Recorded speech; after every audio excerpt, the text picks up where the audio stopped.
Okay, so can you guys hear me? Yeah. So thanks, Robert, for getting you started. That was a great introduction.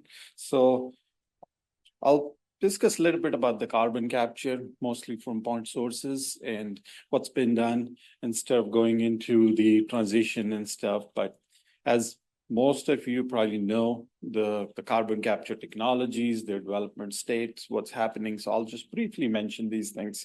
So there's two technologies for well, let's step back and look at this. So if we just look at New Mexico, we're producing around 50 million metric tons of CO2. Most of it comes from the power.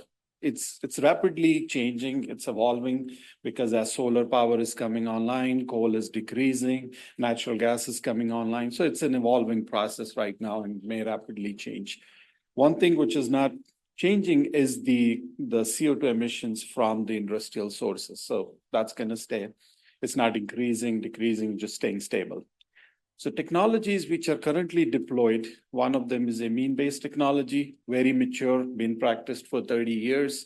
And the most advancements done in this technology is to reduce the energy consumption, reduce the corrosion caused by the amines, and so to make it more economical for deployment at this scale.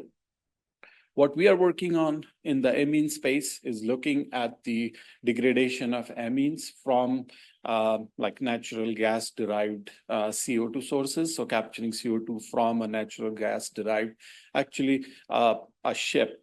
So on the ship, natural gas is driving the engine. So our collaborators are looking at capturing that CO2. We are looking at the degradation of amines and how to mitigate that degradation, and also developing a kind of an offtake from the ship. So as ship come to the port, the CO2 can be offtake and moved to a sequestration site. So yeah, it's a mature technology. The most of the things happening is how do we reduce the energy consumption there? There's new solvents been kind of researched and coming online. But as we look at this, we think if carbon capture has to stay for 30 years, there'll be opportunities to swap MEA with the new solvents to reduce the energy requirement for this process. So in future, the anticipated is the cost may go down. The second major carbon capture technology coming online is a membrane-based technology. Our MTR is actually leading that effort.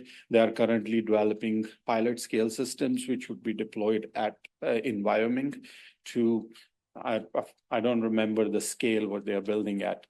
So that also shows promising. Both of these technology nominally is going to cost very similar, but as these technologies mature and further develop, new solvents come online, it's expected the cost would go down. So another emerging area, as we heard what Secretary Kinderdine spoke earlier, is the hydrogen production. My team has looked into hydrogen production with carbon management, especially if this could be a sustainable route to produce hydrogen if we go into biomass. So using gasification of biomass and then in like pure enriched oxygen, and then separating hydrogen from the syngas, that could be a sustainable source for hydrogen production and could be like a bridging between the green hydrogen. So this does require carbon sequestration. CO2 have to be separated and stored. Looking at the cost, I think this has already been discussed. The hydrogen with carbon management right now is the lowest pathway to produce hydrogen at scale, given that electrolyzers can be almost on the order of 5 to 10 times higher than the hydrogen with carbon from like biomass or from natural gas. So that it's so hydrogen with carbon management can help us transition into the green hydrogen and in times when the renewable energy is not readily available to run the electrolyzers. So for that process to happen in an economical way, there's certain advanced technology advancements are required. We've been working on is the air separation to produce high purity oxygen. Currently, cryogenic is the industry standard technology. However, when we look at the distributed hydrogen production and distributed oxygen production for gasification, cryogenic is not very efficient. The efficiency of cryogenic air separation goes down as the scale gets smaller. So we're looking at developing new membrane materials so we can efficiently and economically produce oxygen at small modular scale to then use for modular gasification. And why modular gasification seems interesting is because a large hydrogen production, gasification technology for large scale hydrogen production is very capital intensive. You're talking almost $1 billion to $2 billion for a large 500 to 600 megawatt system versus modular. It can be small scale, more manageable in terms of capital. And as technologies improve, it's easy to put new, more advanced technologies on modular scale than to kind of retrofit a larger system. And then we're also working on membranes on the other side for hydrogen CO2 separation, such that we can simultaneously achieve a high hydrogen recovery while capturing high % of CO2. For some of these advanced membranes, we can go all the way up to 95% hydrogen recovery while capturing almost 99% of the CO2 from the syngas. So a lot of opportunities in this space, and advanced materials. Can we deploy these materials which are not only performing better than current materials, but also are tolerant to the syngas and the impurities present in the syngas? So as Robert just mentioned about direct air capture, EIA estimates that we almost need almost 1 billion ton of direct air capture by 2050. Part of it comes from the removal of the legacy CO2 emission, but some of it also comes from the lack of doing 100% capture on point sources. Right now, everyone's geared towards 90 to 95% capture from point sources.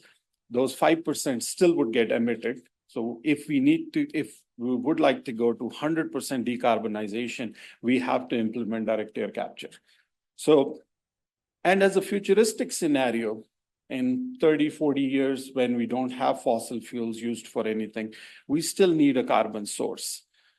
EIA estimates that around 350 million tons of air, direct air capture can be done to have that carbon source for synthetic fuel production. Hopefully by then, CO2 conversion would have advanced, or we have found a way to economically integrate the renewable energy for CO2 reduction, and we can make fuels and chemicals with the CO2 captured from air. So what my team and what my group is involved at LANL is developing advanced materials for direct air capture. Currently, amine-based systems are the more standard materials for DAC. The problem with these materials is the durability and the oxidative instability of these materials, and they degrade over time. So if DAC, which causes the cost of DAC to range almost $1,000 a ton, which is almost like 20 times higher than the cost of capture from point sources. So there needs to be a significant improvement in the materials for DAC. If you think about deploying DAC for 30, 40 years, currently there are no materials which can last that long.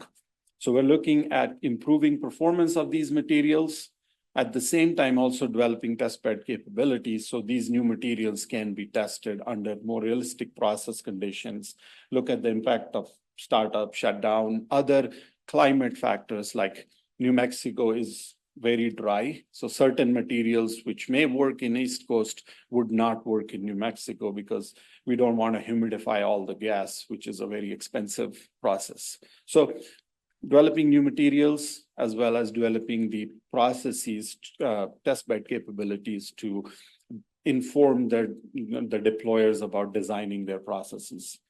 One interesting thing comes with direct air capture is we have all the excess power, renewable energy, which get generated in this region. Can that excess generation be used for the direct air capture of CO2? So for example, the capture can happen at night.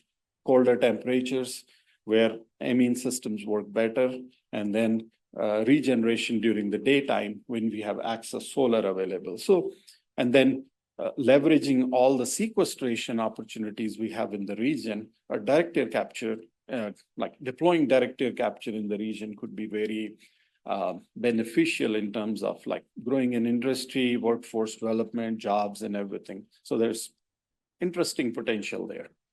I guess that's all what I have. So look forward to your questions after other speakers have talked.